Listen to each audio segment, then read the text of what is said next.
নমস্কার। আজ চলে এসেছি একটা নতুন কিছু দেখানোর জন্য। একদমই তাই। আজকে বানিয়ে ফেলেছি একটা স্লেট।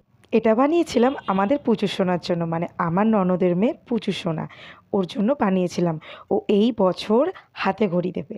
তাই ভাবলাম ওকে একটু নিত্য নতুনভাবে একটা স্লেট গিফট করা যাক।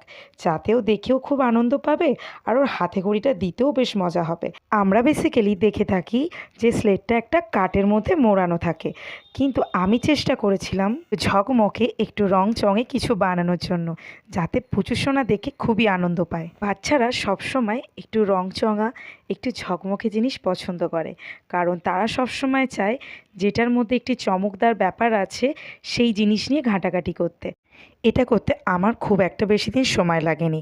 চাইলে এটা একদিনই করা যায়, কিন্তু আমার কাছে এটা 3 দিন লেগেছিল। তার কারণ আমি ফ্রি টাইমে অফিস থেকে এসে রান্নাবান্না করে এগুলো করার চেষ্টা করি। মানে বিভিন্ন কিছু করে নিজেকেও আনন্দে রাখার, নিজেরও মাইন্ডটা ফ্রেশ রাখার। কিছু কিছু জিনিস গিভ অ্যান্ড টেক পলিসিতে চলে।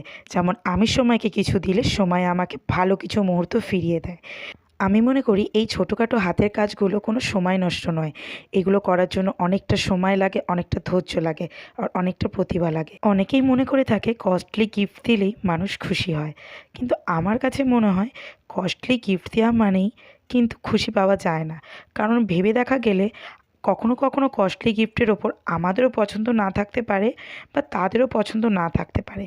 কিন্তু কোনো উপহার যদি খুব ধৈর্য, খুব সময়, খুব কষ্ট, খুব নিখুঁত হাতের কাজ দিয়ে তৈরি হয়, তখন গিফটটা দেখে আমাদেরও ভীষণ ভালো লাগে, আর যাকে আমরা দিই তাদেরও ভীষণ ভালো লাগে, আর তাতে আমাদের খুশিটা দ্বিগুণ বেড়ে যায়। আপনারাও চাইলে এমন কিছু উপহার আপনাদের কাছের মানুষকে দিয়ে আনন্দ দিতে পারেন, আর নিজেকে ভীষণভাবে খুশি রাখতে পারেন, আর অপরকেও ভীষণভাবে খুশি করতে পারবেন।